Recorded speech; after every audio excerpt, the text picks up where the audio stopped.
days at the stick. From who's got it better than us to brick by brick. It's always the 49ers way, from off-season to game day. Yeah, we talk back. It's the 49ers Cutback.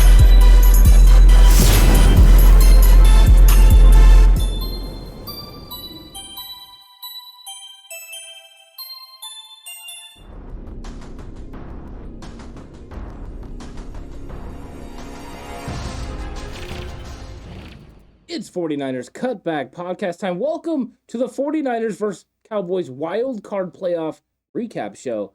And boy, was it exciting. An absolute crazy game. All the ups and downs, all the near heart attacks.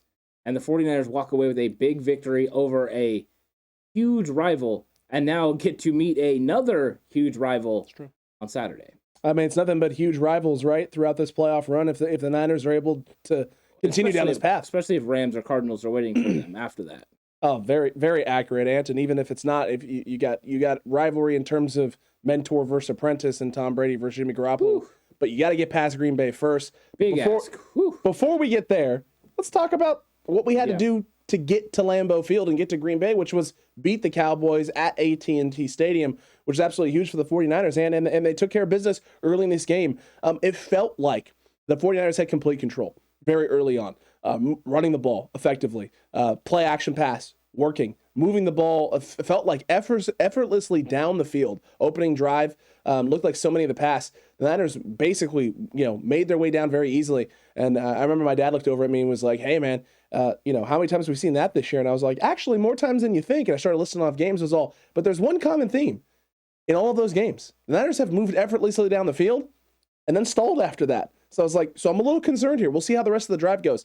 Now, they were able to move down the field and put points up on the board. It just wasn't the kind of points that you wanted. It was a touchdown.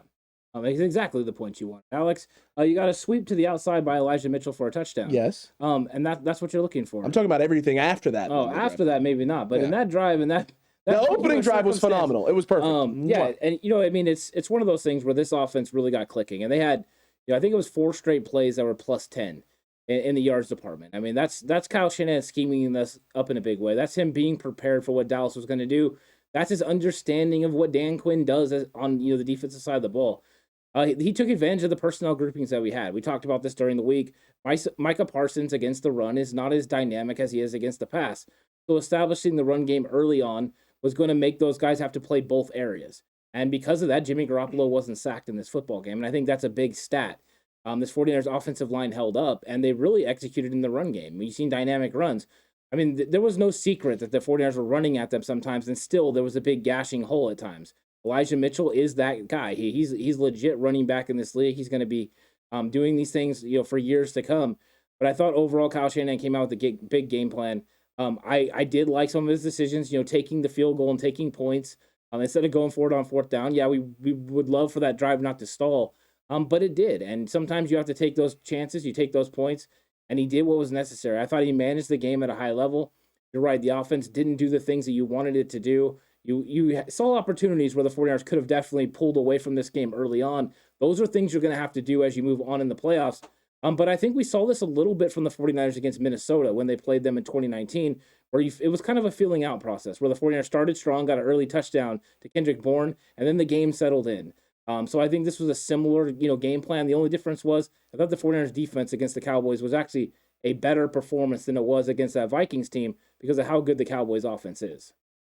It is really good, Ant. I mean, it is talented. There are weapons aplenty, and we saw those weapons continually extend drives to them and give them opportunities. It was just little mistakes and little things that held them back, holdings, false starts, things of that nature. They just shot themselves in the foot and really didn't allow their offense to keep that rhythm and momentum. It wasn't until the end of that first half we started to see them start to have a little bit of momentum and find some rhythm with that big touchdown pass to Amari Cooper, which he absolutely toasts K'Waun Williams on that route and the concept at that time. But look, here's the thing. At the end of the day, the 49ers offense early in this game really allowed the Niners defense to thrive. They're able to be aggressive, get after things, and you were able to not have to send blitz and send pressure, get home with 4 stunts and things of that nature where they found a lot of success early in this game. I think the Niners offense did what Kyle Shanahan kind of wanted them to do, except for finishing some of those drives. They moved the ball effectively. They got the ball down the field.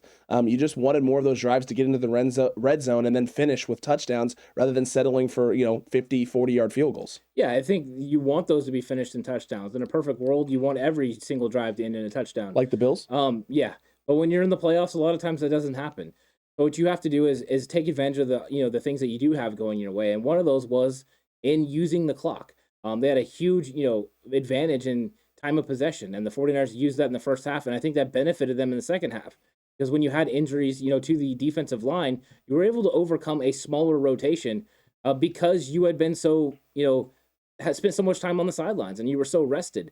I think that the 49ers took advantage of that, and Kyle Shanahan was very mindful of making sure he ran the ball and wanted to, keep Dak Prescott and this high-powered offense on the sideline. That was part of the game plan. That's another reason that sometimes the offense stalls, is you're trying to be too careful. And I think you're one mess up, right? You're one little scheme, problem away from, a big play. Like we saw, the ball that was thrown out to Elijah Mitchell by Jimmy Garoppolo. That stalls the drive because he gets tackled for a loss. You're not able to come up, and get it done. Did he have George Kittle down the sideline? Tony Romo's not wrong. He had George Kittle. That would have been a tough throw pass. As you're rolling left to throw all the way across with down a guy field. coming down in your face. There's not many quarterbacks that can make that throw. And I don't think Jimmy's going to rip it in that situation. I don't know how many quarterbacks, maybe a few quarterbacks.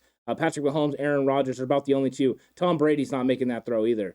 Josh Allen might, and I think a lot of... he's got the arm for it. I think a lot of people think, there's a lot of 49ers fans who think Trey Lance can make that throw. I think he can eventually. I think he can eventually, too. He's got that kind of arm strength. Agreed. But yeah, those negative plays, stalled out drives. The one thing that was nice was the 49ers got points. And that ended up stacking up in the end of the game when you needed, the situation. Remember, the Cowboys in that last drive, they need a touchdown to win, not a field goal. It's not a field goal to tie, and the 49ers did, enough in this game, defensively, offensively, to make sure they were in a good situation, sitting in the catbird seat as it would be.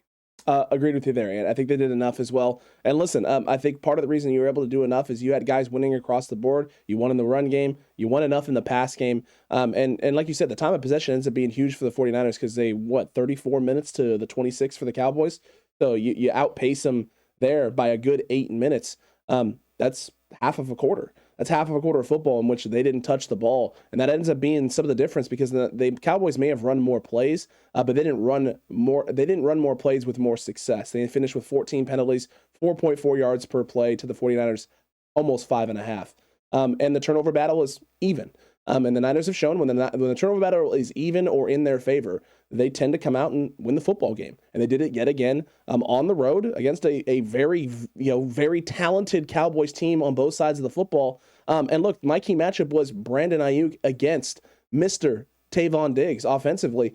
And whoopsie-daisy, that's the wrong one there. Yeah. My apologies. That's the one that it's supposed to be. 7-11, open or closed. And here's the thing. This ends up being kind of a push, this matchup, because I think Brandon Ayuk won his routes, but he didn't end up catching a lot of passes on Trayvon Diggs. And I think if he catches the big post corner double move that ends up getting Trayvon Diggs and Jimmy misses him because I think there's a miscommunication there between both Jimmy and BA. Jimmy's expecting him to turn that route upfield a little bit more for almost like a touchdown sort of a big play opportunity. And BA is just trying to get open and keep the drive going.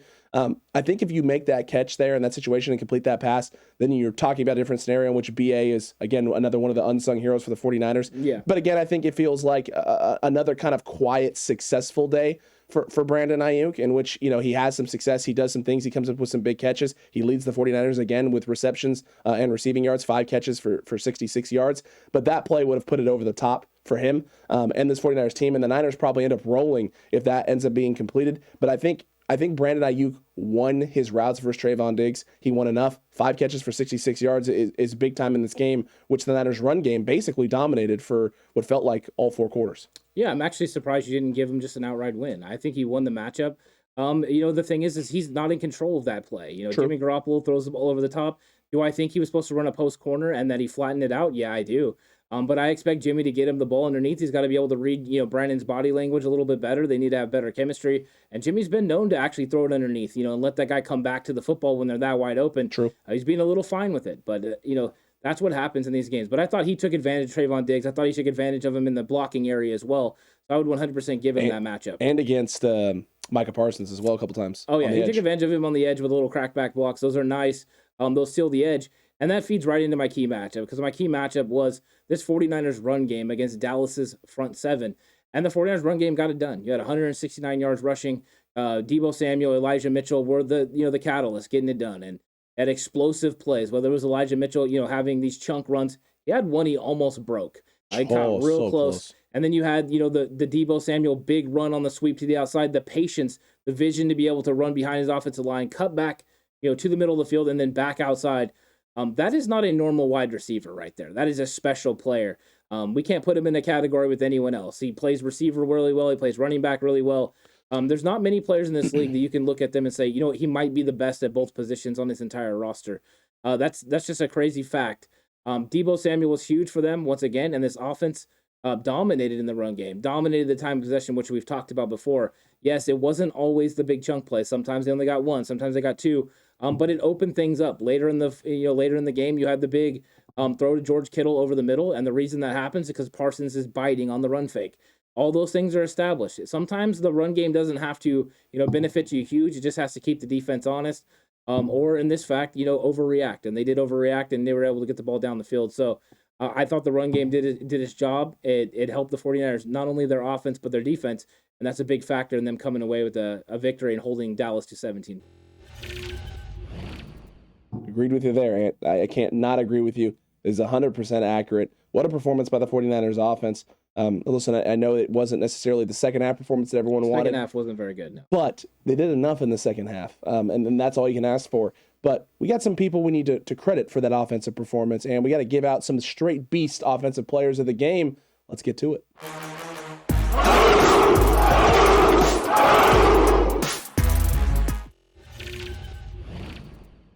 Oh boy, Ant. Straight beast time. Let's start with you. Who you got for the straight beast offensive player of the game? Who are you giving the award to? I'm giving it to my guy, Deebo Samuel. I think Deebo Samuel, it just changes this game because you do not know what personnel grouping you need to have out there. When he's out there was one time I'm watching the game with my dad, and he sees Elijah Mitchell go off the field, and he goes, oh, well, they're going to pass. I said, absolutely not.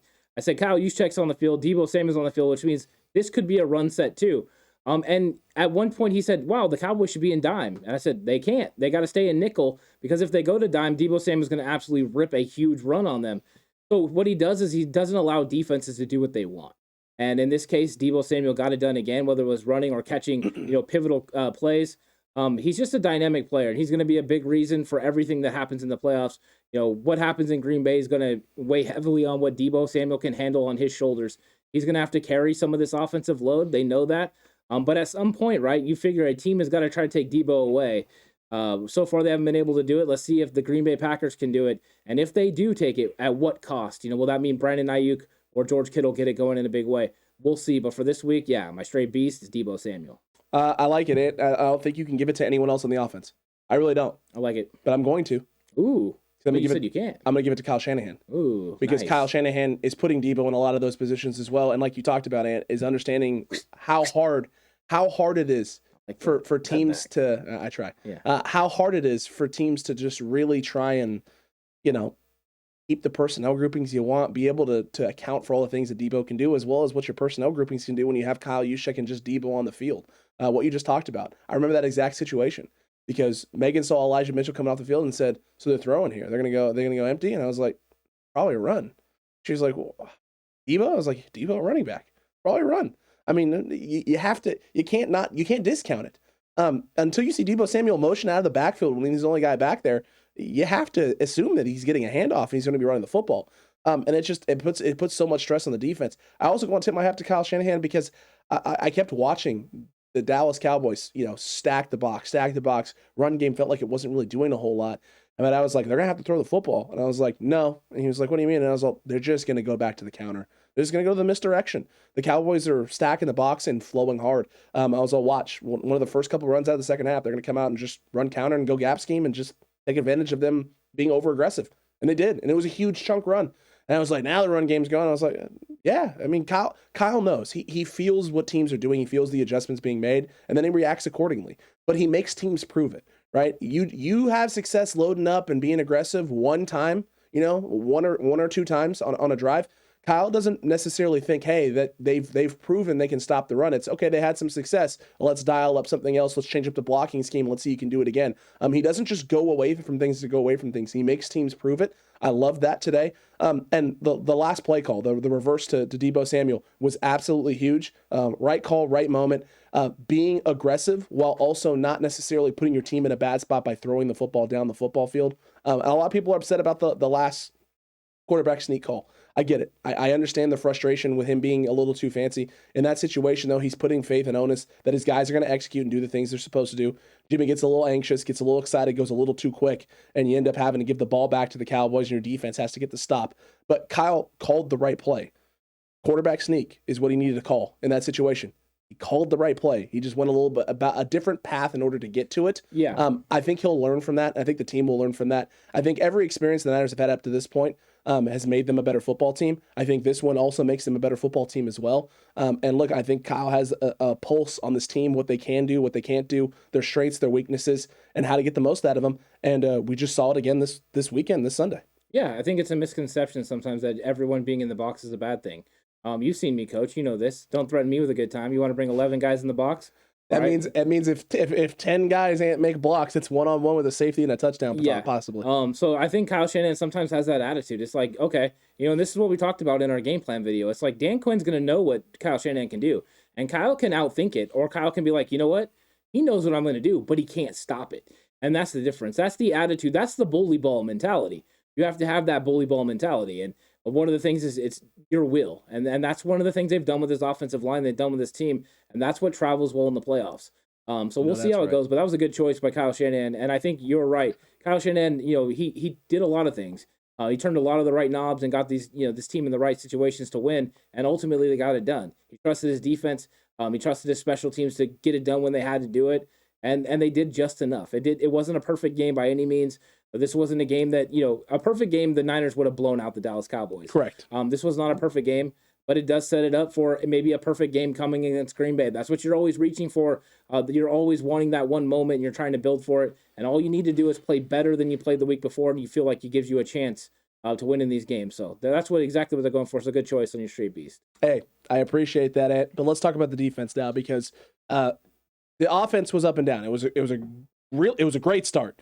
And it kind of tailed off after that. It ends up hitting when you need it to hit, and they do enough at the right times for you to win a football game. But the defense held one of the best offenses, one of the most prolific, high-power offenses in the league to 17 points, forced a turnover at Dak Prescott, sacked him 5 times, and did so without Nick Bosa for over half of the football game, and Fred Warner going down late. D'Amico Ryans continues to impress. Ambry Thomas continues to develop, and they did all of that despite special teams, sometimes putting them in awful situations. Defenses win championships. That's the mantra, right? That's the saying that you hear a lot of people outing and talking about all the time. Is this a championship level defense from after what we just saw? Yeah, it is, and it works hand in hand with a complementary offense that runs the football and keeps the defense off the field. That's one of those keys. You need those guys to be healthy. You need those guys to be fresh. And that's what this 49ers offense did in the first half. And that's why it goes hand in hand. But you're right. At this point, this defense has proven over the last 5 to 6 weeks that not only are they playoff caliber, but they're Super Bowl caliber. We had questions in the secondary. Those questions have been answered. Jimmy Ward and Jaquiski Tartt have been playing at an all-time high. Emmanuel Mosley has reestablished himself as one of the better corners, especially on our football team, but I think in the entire division. He's one of those guys you can trust to put out there on an island. And I thought he held up really well in this football game. A little bit too much cushion against Dalton Schultz a couple times. But, we live and we learn and we move on. Well, I think this defense is built the right way. There's big questions now with Nick Bosa and Fred Warner being down. If they're both able to go and they're both healthy, this defense just has a different look. You're going to have 3 linebackers that are absolutely beastly. I mean, if you would have had a healthy Alshire and a healthy Dre Greenlaw all season, we might be talking about this being the best linebacker group in the NFL, next to Fred Warner, who's all pro. Then you have this defensive line that not only do they have the best rotation, but John Lynch and Kyle Shanahan went out and got Charles Omenihu as well to add to that. We've got a Maurice Hurst, who is a dynamic young player that it can't get on the field. They had him as an inactive because the rotation they have is just too good. And we've seen how dominant that he can be. So I think the 49ers defense is formidable, and it's all the strings are pulled by D'Amico Ryans, who has proven himself to be one of the smartest coaches in the league. The way he disguises is one of the best, and that's what's kept Dak Prescott, Kyler Murray, Russell Wilson, Matthew Stafford just completely off their game. And that is what gives the 49ers opportunities to win every single week. Coaching is a big point of emphasis for this 49ers football team. So you have to feel anytime DeMeco Ryans is the one putting people in the right places that you have a chance to win, because these blitzes that he pulled off when they didn't have Nick Bosa were enough. The strings of Chris Kaserik putting in the right defensive linemen in the right situations to get home. It was just the right moves at the right time. And that's what you have to do. You don't always have to have the best pieces. You just have to make the right moves at the right time. And how about the K1 Williams Blitz, where they disguised it so perfectly? Dak is calling out Azeez Al-Shaair at the line of scrimmage on the right side of the line, 51-51, draws attention, shifts protection, gets everything rotated, and then literally a split second before the snap, Azeez drops back and out into coverage. K1 comes off of the edge, timed perfectly. Free runner at Dak, is able to get him down and sack him in the backfield. I mean, that blitz call at that moment of the game when the Cowboys were moving a little bit, had a little bit of momentum, was absolutely huge. It was back-breaking. I was at my dad's house, and my stepmom is there watching. She's a Cowboys fan. He comes out there. Why is no one blocking him? Because it was perfectly disguised and perfectly timed. Dak didn't see it coming. They did not know they were going to be bringing K1 off the edge at that moment in time and space. DeMeco has continued to show why we had faith in him, right? On this podcast, we didn't think there was going to be a big drop-off between Robert Saleh and DeMeco Ryans. In fact, we even said you might have yourself a situation with a guy who's a little bit more aggressive with wanting to blitz. It's going to be maybe a little bit more creative with how he uses his linebackers, how he uses K1 coming out of the slot, because he played linebacker in the league and played at a high level and was a cerebral guy when he played. That was one of his biggest strengths. It wasn't just the fact that he was an athlete who was playing middle linebacker and playing like freakishly good middle linebacker for a long time with the Texans.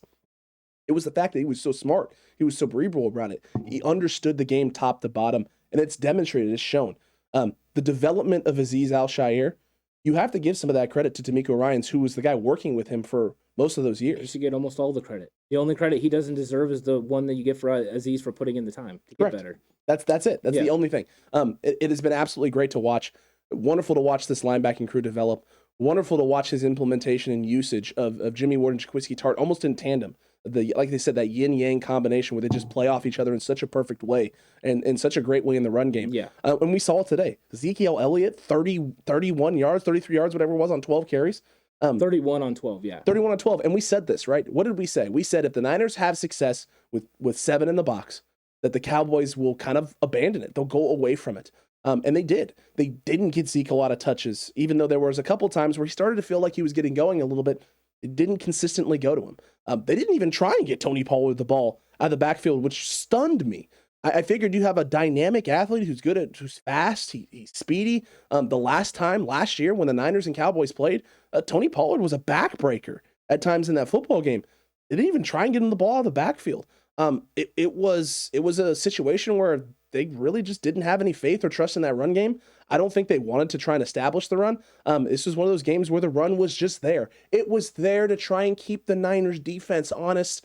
They were going to put the game on Dak's arm and Dak's shoulders, and Dak had some moments. Dak had some blunders, and it ends up just being kind of a wash for the Cowboys, and they're not able to continue to have this sustained success. If the Niners can do this again, 7-man in the box, have success against Green Bay next week, again, you force a team to be one-dimensional where you kind of know what they want to do and how they want to attack you. It makes it a little bit easier to cover. The only difference is it's Aaron Rodgers, it's Devontae Adams, it's Green Bay in Lambeau, in the frozen tundra of Lambeau Field. It's going to be a tougher situation. But if your guys are healthy, you got to like those chances. Yeah, I mean, you got a better quarterback. I mean, Aaron Rodgers has proven that he's better than Dak. Accurate. And then you got a more dynamic receiver. You're right. Devontae Adams is all world as a receiver, but you have less of a supporting cast. The Cowboys have a better supporting cast than Accurate. Top to bottom. Packers, top to bottom. The run game, you would think Zeke and Aaron Jones would be a wash. However, Zeke just hasn't looked the same. And my key matchup in this game was the 49ers front 7 against the Dallas Cowboys run game. And the 49ers came out and established themselves right away. And we talked about this. 21 held to 3 by 7. That was the key, right? Is if you can hold him to 3 yards a carry or around that, they'll abandon it. And they did. They 100% went away from it. The one touchdown drive they had, they were moving the football on the ground. Ezekiel Elliott was getting it done in the middle. You had Tony Pollard that bounced the one outside and got some nice yardage. But the one thing about the 49ers matchup as far as linebackers go is they're super fast. So Tony Pollard's speed can be neutralized. Also, you got D'Amico Ryans that was scheming it up. So at times when Tony Pollard was going out in the flat, he was getting picked up by corners and safeties because they were running zone coverage. True. So those are matchup issues that they weren't able to take advantage of. And Dak really didn't hit the middle of the field to running backs and that sort of thing. Aaron Rodgers will be willing to do that. But it was a concerted effort by this front seven, these 4 defensive linemen and 3 linebackers, to absolutely shut down this run game. You've seen a couple run blitzes as well, where safeties like Jimmy Ward came in and made tackles around the line of scrimmage. Beautiful. It's fantastic. Beautifully it's great timed. timing. So I thought that they really did a good job of neutralizing, which allowed them the opportunity to keep those 2 safeties deep, to sometimes put Jimmy Ward in the slot, and allow him to take someone away, erase them as it would be, play Tart in a cover 1 situation and man up underneath. There was a lot. The 49ers could pretty much do whatever they wanted on defense, and the reason was this front seven was able to hold Zeke and Tony Pollard to pretty much no run game at all, and that put Dak in a bad situation. It truly did, and that was my key matchup, right? It was run down and shut down. Zeke and Pollard versus Fred and Dre. Fred went down as he's had to come in and step up, and he did in a huge way. But look, they didn't get anything going in the run game. They weren't effective in the pass game. Zeke was dropping passes out in the flats when Dak was kind of breaking coverages and giving him opportunities. Tony Pollard wasn't making plays in the pass game or the run game. The only time he had any sort of impact was special teams. And eventually Richie Hightower just stopped kicking to him. They kicked it out of the end zone. Thank God for that. I mean, look, special teams was bad for a good chunk of the game in a lot of areas. Wasn't bad necessarily so much there once they started kicking the ball out of the end zone. So thank you, Richard Hightower. We've been asking for it now for... it feels like months, Ant. It feels like months. It feels like the whole couple months at this point. It feels like almost the whole season, but it's probably more accurate like a couple of months that we've been asking for this. They did it. But look, I think my matchup there was an absolute win. I think Fred and Dre both very early in this game showed why there was going to be a problem running the ball. I remember very early there was a big hit from Dre Greenlaw coming through a backside filling on a run, and where Zeke's trying to cut back and he just meets him at the line of scrimmage and takes him down for a 1-0 gain. And it was just like, yeah, good luck. I mean, really, have a good time trying to run against this linebacking core, this front, with the occasional safety coming down in the box as well to really eat things up and muck things up for you. It was going to be difficult.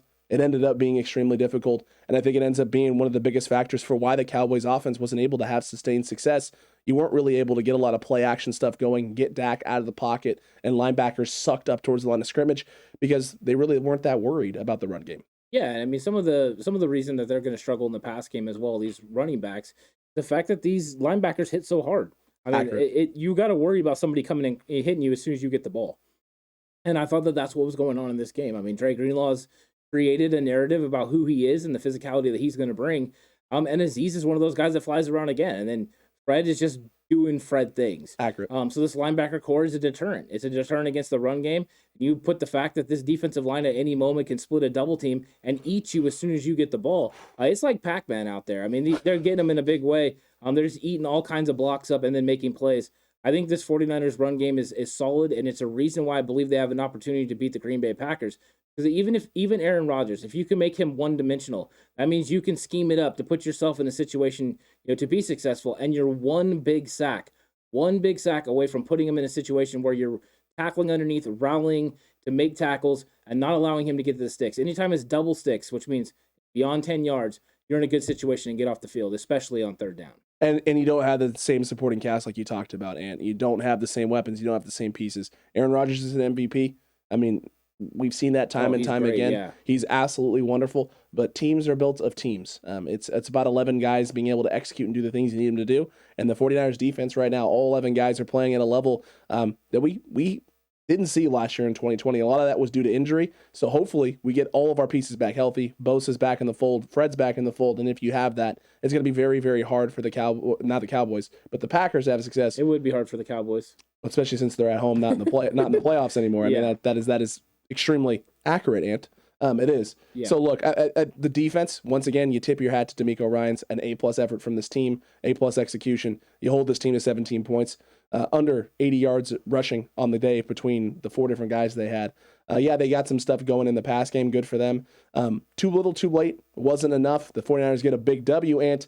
But we gotta give some credit to the guys on defense that took care of business. And the Block is Hot Defensive Players of the Game. We got to get out that award. Let's get to it. It's time for the Block is Hot.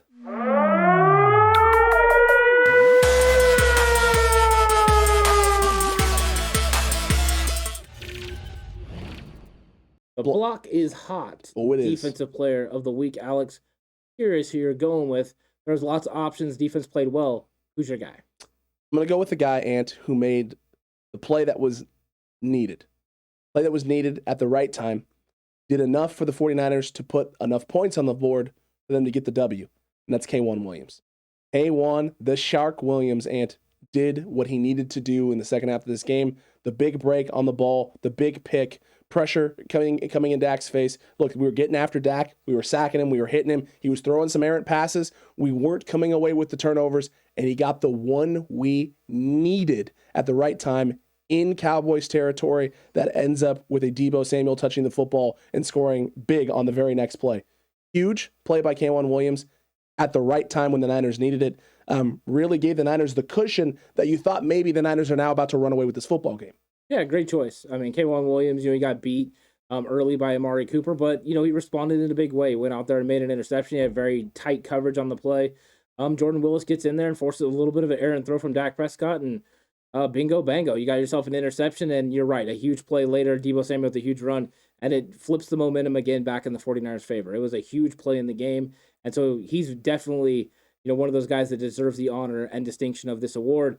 I'm going to go with a coach as well. You went with Kyle Shanahan on offense. I'm going with DeMeco Ryans on defense. I think the way that he just handled the situations of, making sure that he slowed Dak down, but also putting these wide receivers in tough situations. CeeDee Lamb didn't have an official catch, until late in this football game. They completely took him away. Amari Cooper didn't look as dynamic. He was mainly making catches on stop routes and then getting tackled underneath. I thought that overall they did a very good job of scheming it up, and I think DeMeco Ryans pulled the right strings at the right times, especially down the stretch. You have no Fred Warner, you have no Nick Bosa, and we've seen these be a house of terrors for the 49ers in the final 2 minutes, but it's not because DeMeco Ryans is the catalyst of making sure he has everyone in the right spots. They were getting a little bit of criticism for how they were playing and allowing the Cowboys to go out of bounds. What he didn't know was eventually they were going to flip the script on him, invite them up the middle, and then let the rest of that time run out. So I'm going to go with DeMeco Ryans on this. Anytime you can hold an offense of this caliber to 17 points, you tip your hat to him.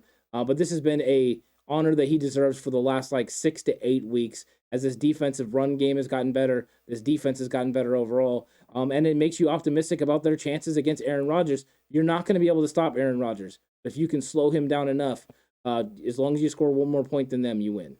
That's all you got to do now at this point, and it's the playoffs. It's not about winning pretty. It's about winning. It's about making sure that at the end of the game, you're the team with the score higher than your opponent. And if DeMeco Ryans can, like you said, slow down and keep that number as low as possible for as long as possible, that gives the 49ers offense plenty of opportunities and plenty of chances to get up ahead. And that's what you got to do right now.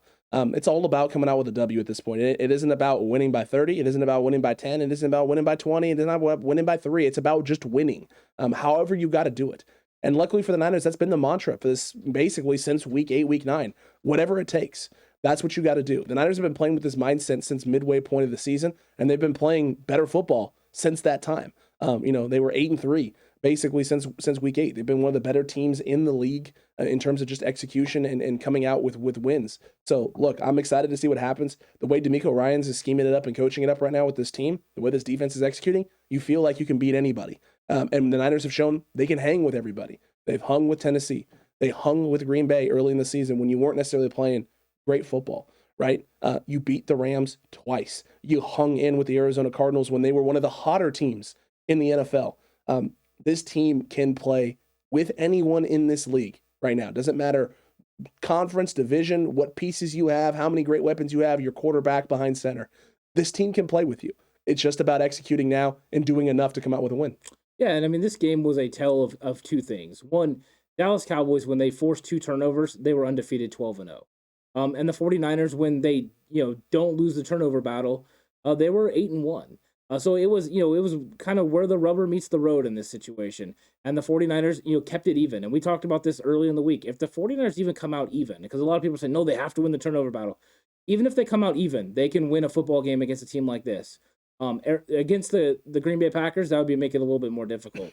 You might need to win the turnover battle to beat Aaron Rodgers. But the only way you do that is by doing the things that they did in this game, but just to a little bit of a better degree.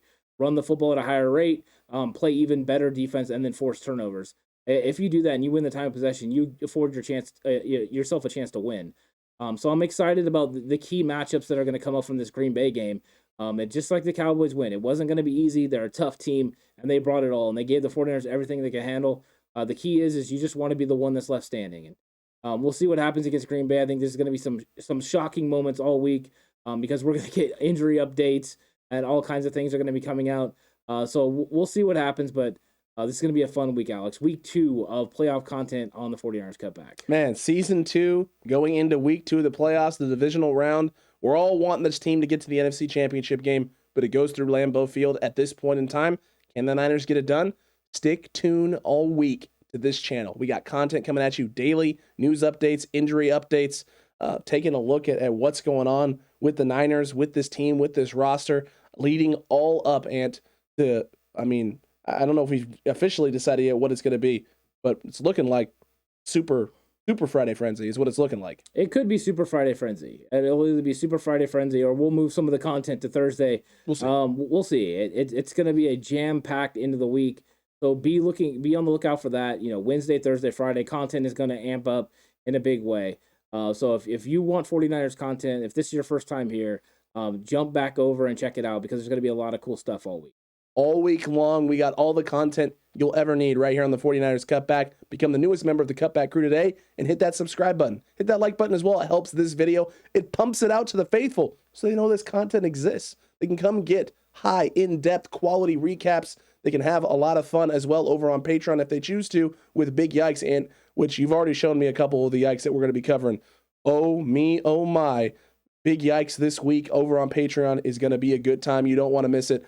All of the yikes and all of the salt, all of the tears, and potentially ruining of lives for Cowboys fans. It could be, yeah. I mean, that's also that, and then we're gonna have a little bit of extra too because I've been teasing it for a couple weeks now, and we're gonna go ahead and drop it on everyone. Just a full encompassing of yikes for the entire season from one person. One person is gonna tell that mean ocean, and we're gonna be excited to bring it to everyone. So this is gonna be a jam-packed episode of Big Yikes. Jam-packed. You won't want to miss it. You don't want to miss any of the other content right here daily on the 49ers Cutback, so make sure you become a subscriber today. Hit that notification bell as well. That way you're notified when all of these videos go live. It's going to be an exciting week. The Niners move on to the divisional round. They're heading to Green Bay. We'll see what is in store for the Niners all week long. We'll come at you with some news updates as well. And Ant-Man, I'm just happy. Like you said, it felt like heart attacks galore. I felt like Chris Farley, Ant, in those SNL skits with the Bears. Where, that's just my 10th heart attack of the game. It felt like every moment I was sitting at the edge of my seat or standing. I don't know how many more of those types of games I can handle, Ant. But if the Niners keep winning, I'll keep on rolling. I can tell you how many. I can take 3 more of those games. If we get 3 more of those games, and at the end I did not die, that means the 49ers have won the Super Bowl. That is a perfect situation for us. So yeah, I'm excited about it. I mean, all you wanted to do was get in the dance and then see what you could do. We talked about the 49ers being built for this. They proved it to a degree against Dallas. Now they have to go prove it again against Green Bay. But they have the formula and the capable bodies to get it done. So get in there, get it done, beat Green Bay, and put yourself in the situation to go play for the NFC Championship. Accurate and Cutback crew, while you're down there, show some love to your Season 2 Lock It Up chant. Ant, back-to-back champion, did it yet again. Mm-hmm. And as upset as I am, Ant, I could care less right now because the 49ers got a big win, just like you could care less about winning Lock It Up Season 2 because the Niners are on to the divisional round. That's what it's about. Niners winning. That's what it's about. All about that. Cutback crew. We'll see you on the next one. And until then, stay safe. And remember, the right way is always the 49ers way.